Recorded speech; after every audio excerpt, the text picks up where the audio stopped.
Alright, on this episode, guys, we're going to winterize this motorhome for the first time. Well, the first time that I'm doing it. When I first bought it, they said that it was winterized, and I did see some antifreeze in there. It's brand new, but we were coming from Idaho, coming all the way here to the East Coast. I'm going to use the air compressor and this portable power station by AI Volt. So let's get it going, let's get it going. Here we go, baby. All right, this is our setup when we're gonna winterize the motorhome. I just used the portable power station hooked up to an air compressor, and I have a little bit of little MacGyvering I did to hook it up to the city water connection to blow out the line. This is the self-made contraption that I made. It hooks up right to the city water connection. So I'm gonna turn off the water and put this in here, and then you connect the air compressor to this in here. First step we're gonna do is we're gonna turn off the water. There we go, the water is off. We're gonna disconnect the city water connection. It's very easy. Now that the city water connection is off, you're just gonna hook up this little device here. Again, you can get all these pieces on Amazon, and you just screw this right in, and it's sealed tight. Now we just power up this portable power station. Hopefully this one works with it. If not, I'll do it with another power station. So you see the power's on. You want to turn your PSI down to I put it down to like 7 PSI so it doesn't blow out the lines. I don't know if that shows, but I have it at 7 PSI. We put it at 7 PSI so that you don't mess up the lines, because the lines in the motorhome is very delicate, just like travel trailers and fifth wheels. So here we go. You're gonna hear a buzzing noise. Then while you're doing this, you're gonna want to open up the lines, because if the lines are pressurized, the power station's not gonna stay on. So we're just gonna go inside the motorhome. We're gonna open up one of the lines so that everything stays on. So we're gonna open up this line. Remember, it's no water connected. I'm gonna let it blow out. So this is how it's gonna look. You're gonna have the lines blowing out. Again, you're gonna have the air compressor not going too heavy, 7.0 APO PSI, just to blow the waters out of all your drains. Let's go and look at it inside. The water blowing out. You do the cold, you do the hot, you do every faucet. And this is what you wanna see. You leave it on that, and you repeat the cycle for all of the faucets in the home. It's really amazing that travel trailers, fifth wheels, Class A's, B's, C's, motorhomes, they all have the same process. Like if you're moving up on the motorhome or Class A that you bought, don't be afraid. All these systems are nearly the same, and they all work the same. I was a little afraid of how I was going to do it, but once I opened up the systems and looked how they were, I was like, wow, they're all the same. Remember, your low point drains, you're going to have to open those up, leave your air compressor on so it can blow out some of the air too, then close them back up, blow out some more air, and then before you start traveling, open up those low point drains again so that any remaining water that's in there, shouldn't be any, but it would drop out while you're driving. So this is just coming out of the hot water. Well, yes, this is going to be going for a while here. Another thing you're going to want to do is you're going to have to take out your anode rod, and that's coming out of your hot water tank, and you're going to have to drain that. This is a anode wrench. I'll put a link down in the description for that. The wrench is simple to use. You just connect it and you tighten it up. Tighty righty, lefty loosey, and it fits right on that part right here. Here's your anode wrench. You can stick a screwdriver in this side here if you need like extra leverage, and it has another hole on this side in there that helps you turn it left or right. But it fits right on just like this, and you can tighten it up. Remember, I'm doing this with one hand. The anode rod we're gonna have in the links down in the description. And let's go ahead with the next few steps of this. You hear that? That's just air blowing through. That's what you want, to hear just air. Have to put the mic close so that you can hear it. The cold water side again. Again, you're gonna have to go through this for a couple of cycles to get all of the water out of the line. And you're gonna see that the water's gonna keep spitting out. It's like a little noise that you're gonna hear. That noise that you hear is the water trickling through the lines to come out. This is coming out of the shower. So you got to remember the shower head is up here. You have to lower it and put it down so that the water doesn't have far to travel. The easier it is for the water to come out of that hose, the better. Remember, it has to travel through here up a little bit and then down the hose. So you want to have a downflow to get the water out of the line. After you do the cold water line, you got to do the hot water line, because remember, there's water in all of the lines. So remember, do both lines one at a time.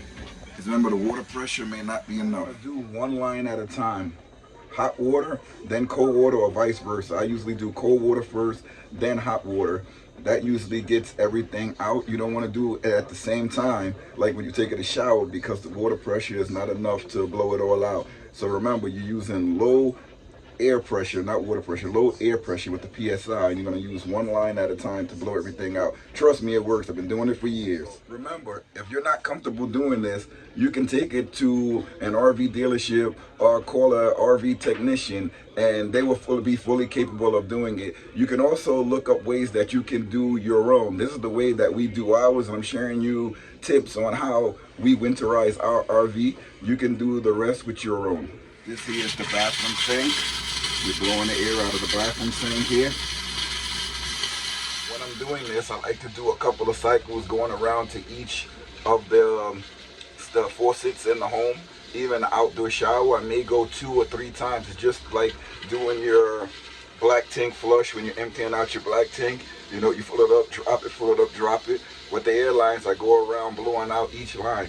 Now, when I went to the kitchen sink, I keep the air compressor blowing until there's no more water coming out and it's just air, and I go from each faucet in the motorhome. But when I repeat the cycle and go back to the kitchen sink when I finish all the other faucets and I turn it on, you'll be amazed, there's still water coming out of there. So you have to do it a couple of times so that you make sure you get all of the air out of there. The whole process doesn't take that long. You can get it done in like 15 minutes. But to be safe, I just make it all the way around, because on this East Coast up in the mountains where we store the RV, it goes below 0, so we always want to keep it really, really dry inside those lines. And don't forget your RV antifreeze to pour down into your freshwater tank and your gray tanks. We're going to do that at the end of the video. You're going to transfer over to the hot water line. You're going to turn the cold water off, and I'm going to keep it right here just so that we can see if any hot water comes out from the line. There you go. You see water still in the line. It's not hot anymore because I turned off the water heater. And that's another thing. Let me remind you, turn off your water heater, because the water coming out of the hot water line, if your water heater is on, it's going to be hot.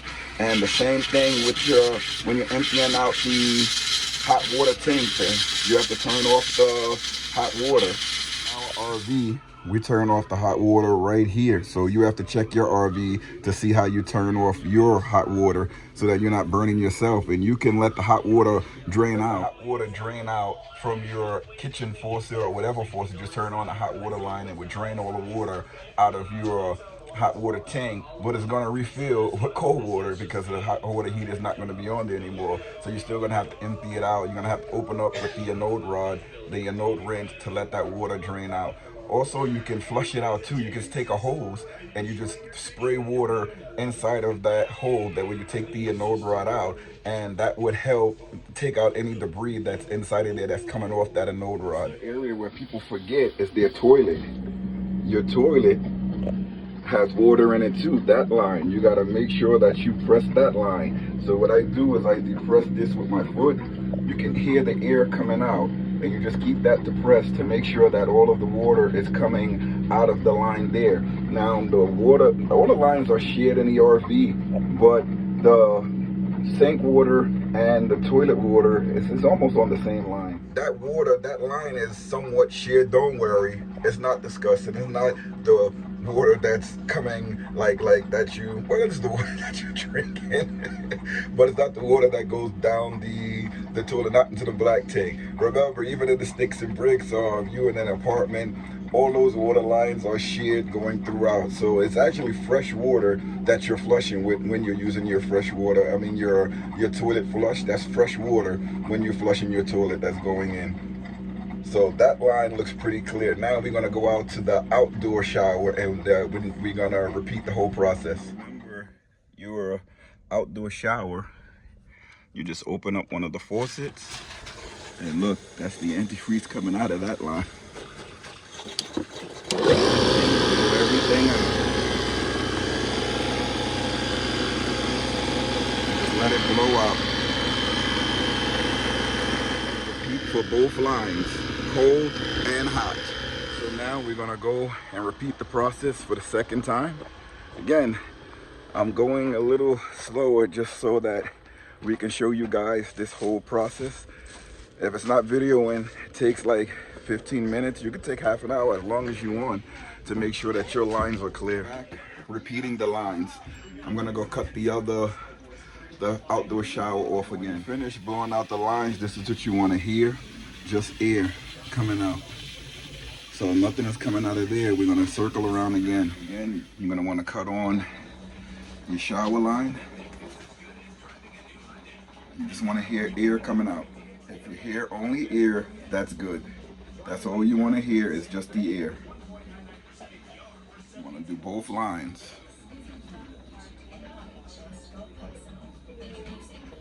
It's your sink again. Second time around. Little trickle came out, that was it. Whenever you're storing your camper and you don't feel comfortable, you can repeat this process too, or you can blow the RV antifreeze through the line, and it does the same thing when you put the RV antifreeze in. It protects the line so that in all your low point settings, you will have no water just sitting in there. With your hot water, got to do that one too. Pretty much satisfied going through it twice. And then I'm gonna open up the low point drains and let that water drain out whatever's under there, and I'm pretty much satisfied. If I don't feel comfortable, I'll blow it out again. The toilet again. And as you open that up, you can hear the water pushing through. Blowing out those lines in there. Outdoor shower once again. Still water coming out. Still water coming out. Importance of going back and forth doing this a couple of times, because you want to make sure that all the water is out. As you can see, coming through a second time, there was a little water in there. Sorry for being so close up on you. Water side again. Very little water coming out. You want to open up your low point drain. When I first got the camp, I thought it was in here, but it's actually underneath here. You see those two little things there? You got to open those up. These are your low point drains. These are the caps that come out of them. And you want to open that up to let the leftover water drain out. We store those where I can find it. I really don't like those parts that go there, so I'm going to replace those. I'm going to buy some ones that has the twisty faucets instead of like the knob where you have to turn it off. The thing you don't want to forget to do is to empty your black tank. Part of the winterization process is emptying your black tank, and you want to throw antifreeze into your tanks. Right now we have the black tank flush on. We took off the city water fill so we can close that. We're not going to use that anymore. And we have this black tank flush valve open. We're going to close it to refill the tank with water. And remember, we still have the black tank flush. Everything is still connected and throwing water inside the tank. And then after we finish with the last one, we're gonna flush out the we're gonna blow out the tank flush. When we do this, when we're filling up the tank, we usually give it like 2 or 3 minutes, sometimes 5 minutes. And the other travel trailer that we had, we did it 5 minutes filling up the black tank before we flushed it out. But this time we're going to do it like 2 or 3 minutes. We did drop the tanks, flush the tanks before we started the winterization process because our black tank was full, but we're just doing it again before we leave. So here we go. We're going to open up the tank here. Once we're satisfied, we can go ahead and close this valve so no more water is coming in. We can close this. Once we're satisfied, we can now disconnect the black tank flush. Once you're satisfied that all of the water came out of your black tank, you can clean out your lines by opening up your gray tank. And this is the gray tank water coming through. So a gray tank. Now we can blow out our black tank line. The black tank flush, we can blow out that line because that has a tendency to freeze too. We never had that issue, but just to be safe, blow out the black tank flush line.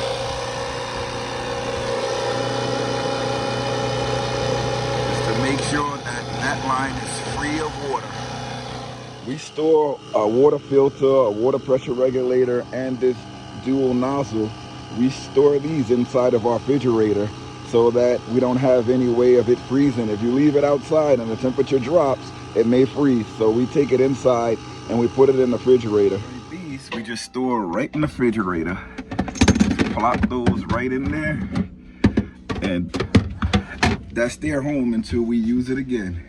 Right in there. Right, that's all blown out. We can turn that off, and that's it. Everything is fixed and winterized here. There you go. We can close our valves. We just make sure there's no more water coming out. Since there's no more water coming out, you close out your valves. There we go. All of that is closed, and we can finish off with putting this stuff away. Right, this is everything seated properly inside of here. We usually leave that just to flap around there. I don't like putting that in because if you look up there, you have all these connections here.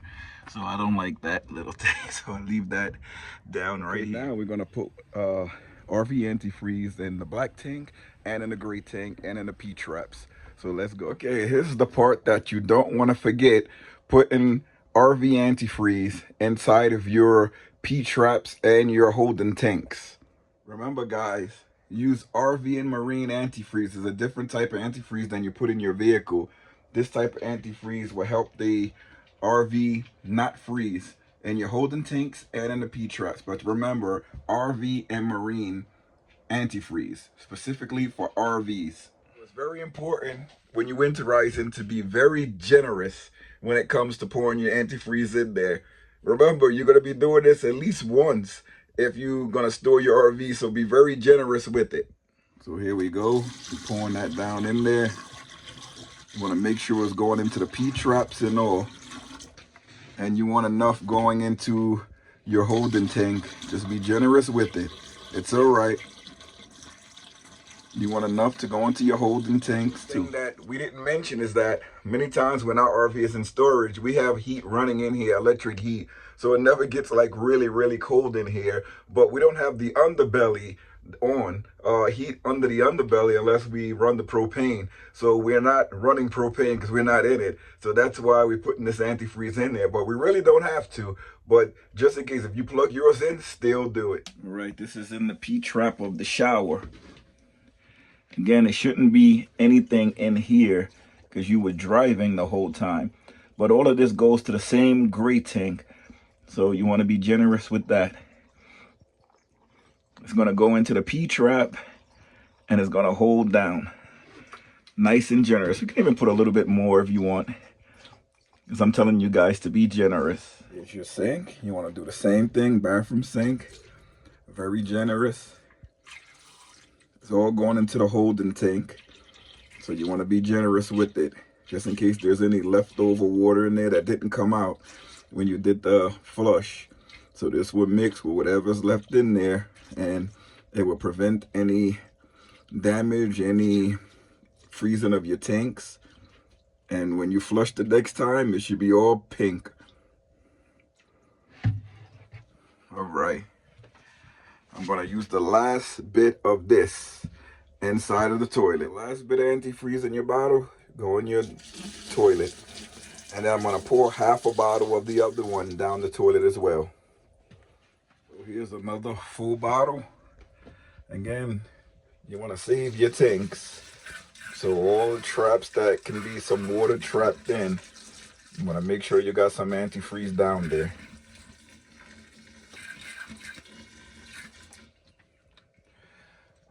You can see, oh, some tissue still stuck in there. You can see that tissue.